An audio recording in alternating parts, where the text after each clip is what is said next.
A sincere appeal or an ominous threat? Osama bin Laden's latest message addressing the US public focuses on the role of the American citizens and their responsibilities in a shaky and changing Middle East. This is Inside Story.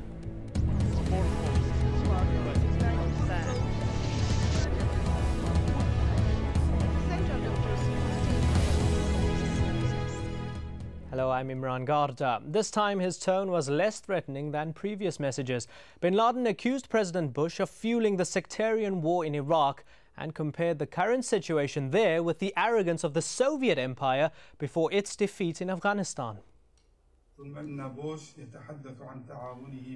Bush talks about his cooperation with al-Maliki and his government to spread freedom in Iraq. But in fact, he's dealing with the leaders of one sect against another sect, thinking he will gain a decisive and quick victory. In this way, the so-called civil war was started. Then matters became worse in his hands, and things got out of his control. He became like someone who plows the sea and gains nothing but failure. I would like to draw your attention to one of the main reasons of the collapse of the Soviet Union, which is their leader Brezhnev. He was too proud and arrogant to admit the realities on the ground. From the first year of the Afghanistan invasion, reports indicated that the Russians were losing the war. But he refused to admit that, so the failure will now be attributed to his personal history. Today, Brezhnev's mistakes are repeated by Bush, who said withdrawing from Iraq will not be during his reign.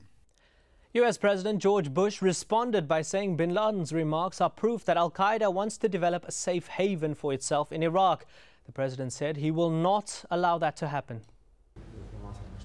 I found it interesting that on the tape, Iraq was mentioned, which is a reminder that Iraq is a part of this war against extremists. If al-Qaeda bothers to mention Iraq, it's because they want to achieve their objectives in Iraq, which is to drive us out and to develop a safe haven. And the reason they want a safe haven is to launch attacks against America or any other ally. And therefore it's important that we show resolve and determination to protect ourselves, to deny al-Qaeda safe haven, and to support young democracies, which will be a major defeat to their ambitions. Well, joining us to discuss bin Laden's message and what it implies from Washington, D.C., Richard Miniter, Senior Fellow at the Hudson Institute. From London, Abdul Bari Atwan, Editor of Al-Quds Al-Arabi newspaper. And on the line from London, Phil Rees, author of Dining with Terrorists and an expert on political Islam. Gentlemen, welcome. Mr. Rees, if I could start off with you first, sir. What do you make of the appearance itself? It seems as if Osama bin Laden has a new look. What do you make of that? Well, that's a difficult one to make out. Obviously, he's dyed his beard, though, of course, I've heard the possibilities that this is actually a stick-on one. But you know, clearly the importance of this, I think, is it is a message to the American people. And it's actually a sign that he's still there. And perhaps we might want to come to this later in the discussion, but I think this has implications about trying to find him and indeed the future of Pakistan. But perhaps we needn't go there yet. Yes, we will come to that a little bit later on. Abdul Bari Atwan, besides the makeover, he warned the US that its Iraq quagmire was following in the path of the Soviets in Afghanistan. Bin Laden himself fought against the Soviets. How relevant is that analogy? It is extremely relevant. Osama bin Laden is following up what's happening in Iraq. The Americans are defeated in Iraq. We can see after 4 years of the occupation, they are not winning at all. The casualties among their forces escalating, and they lost until now about $600 billion in the war against terrorism. And this videotape of Osama bin Laden, which was the target of this war against terrorism, is very clearly that the Americans lost the war in Afghanistan, lost the war in Iraq, and lost everything. So I believe that the comparison is absolutely accurate here. And we can see a lot of Americans now talking about pulling out their troops from Afghanistan, from Iraq. So it is very clear they lost the war in Iraq, and they are going to lose it in Afghanistan too. Richard Miniter in Washington, D.C., do you agree? Not at all. Listen, $600 billion over 4 years is nothing. The United States is a $14 trillion economy.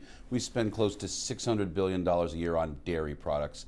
It's not exactly a strain. As for the 3,500 deaths, some of those deaths are not combat deaths, by the way. Over 4 years, again, very small. We lose about the same in training accidents for our military. If anyone at the beginning of the Iraq War had predicted casualties this low, they would have been laughed out of the room. The U.S. was planning for 20 to 30,000 lost in terms of deaths and double that number in wounded, and it hasn't happened. I don't know if either one of my fellow guests have been to Iraq, but I've been there 5 times, returning most recently in mid-June. I saw an Anbar province that was once on fire with terrorism, having dropped, the number of attacks dropped 70%. I see that the 26 of the 31 major tribes in the Anbar province have now joined the U.S. effort, the so-called Anbar Awakening.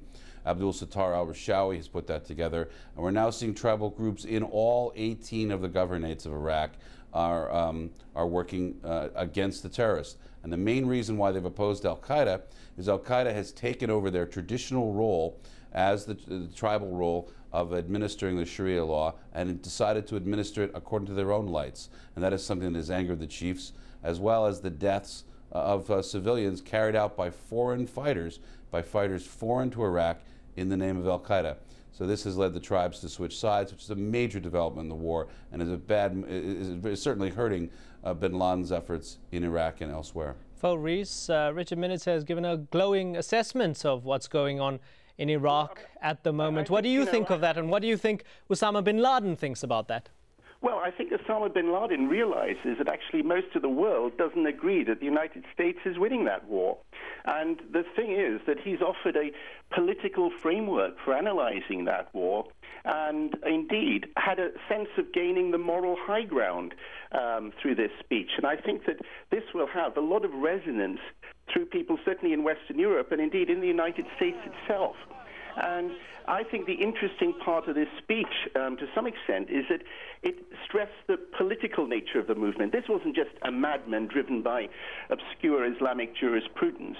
It actually said, look, there are people in the world who feel oppressed, who reject American imperialism. This is echoed by President Ahmadinejad when he goes and meets, for example, Hugo Chavez of Venezuela or Daniel Ortega, the El Salvador leader. And I think that this is tapping into a very solid worldview. I mean, first of all, I think militarily America has lost it. I mean, I do disagree fundamentally with Richard on this. But I think, secondly, they've lost the moral initiative which they held briefly, certainly after 9/11 and during the invasion of Afghanistan.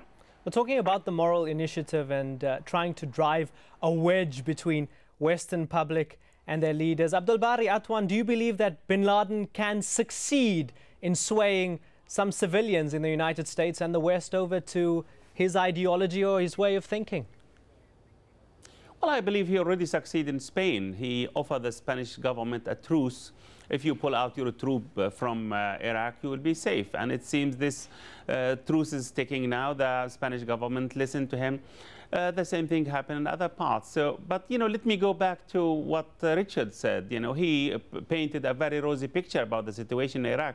And we know that the American forces cannot protect the green zone in Iraq. So what kind of success he's talking about? If 600 is a peanut, $600 billion is a peanut, why he didn't spend this money to create jobs for people in the third world who are starving, improving the health service in Africa and in Asia, fighting AIDS? If it is a peanut, it's all right. If there are other people who need that, and the world will be much better. I think the America lost the war in Iraq, and that's why President Bush actually popularity is going down to a dramatic level, which never happened before to any American president. So if it is a rosy picture, if they are winning the war in Iraq, why actually he is the most unpopular leader in the United States in the eyes of the American, and the Congress are exerting pressure on him to pull out his troops and to declare the defeat there. So I think we have to be logical here. I believe maybe Osama bin Laden did not win the war in Iraq and Afghanistan, but the Americans definitely lost that war, and their project, their occupation, derailed by Al-Qaeda and other resistance group in that part of the world. And I wouldn't be surprised if they face the same fate like the Soviet Unions in Afghanistan. I mean, to face the same fate in Afghanistan and in Iraq. Mr. Minitzer, I want to broaden this out a little bit because besides Iraq, Osama bin Laden spoke about a range of other things. If you let me finish, sir, some analysts have suspected the hand of Al-Qaeda operative Adam Gadahn, also known as Azam the American, in writing the speech for bin Laden because he speaks about things like insane taxes, oppressive capitalism, global warming. Surely he sounds more like a Californian liberal. Well, maybe. I mean, I think, first of all, America's internal enemies are more dangerous than bin Laden or his other external enemies are at this time. Look, let's go back. The idea that Bush is the most unpopular politician in American history is simply not true. Nixon, Ford, Carter, these were far more unpopular presidents. It's also not true in the current point in time. The U.S. Congress's approval rating is lower than President Bush, and the U.S. Congress wants an immediate pullout from Iraq. Clearly, the American people are divided, but on balance, the American people like to win, not lose. I think the American people have decided, more or less, that withdrawing precipitously from Iraq would be a defeat, would be a shame like the leaving of Saigon in 1975, and no one truly wants to repeat that. Now, as for bin Laden holding the moral high ground, the term so charmingly used by Philip, I don't see how someone who's responsible for the deaths of more than 3,000 people can hold the moral high ground over a democratically elected leader that has rebuilt the healthcare systems in Iraq and Afghanistan, installed democracies and law and order for the first time in many, many years. Yes, Iraq and Afghanistan are imperfect. Yes, there are many bad things happening there. Yes, the war continues. But on balance, things are better than they were under the dictatorships that ruled them previously. And in the real world, we have to choose between imperfect goods, not between the ideal, which obviously Philip would like. And Mr. Minitzer, do you feel, Mr. Minitzer, I'm sorry to interrupt you, do you feel that the litmus test for success in places like Afghanistan and Iraq and against someone like bin Laden is that America has not been attacked since 9/11? Well, I think that's significant, but I think that's partly a function of the wars in Afghanistan and Iraq, and it's partly a result of a global effort. The U.S. has killed or captured more than 8,000 members of Al-Qaeda in 102 different countries since 2001. So this is clearly a global effort involving the security services of many countries, not just the United States. And it's through that global cooperation, the constant working against Al-Qaeda, that I think the U.S. has remained safe. Also, more than 700 people have been deported from the United States with links to terrorism, and a few dozen more have actually been prosecuted here in the United States. So there's been an active effort on many levels. It's not simply a function of war. If the U.S. were to rely on war alone, it would never be safe.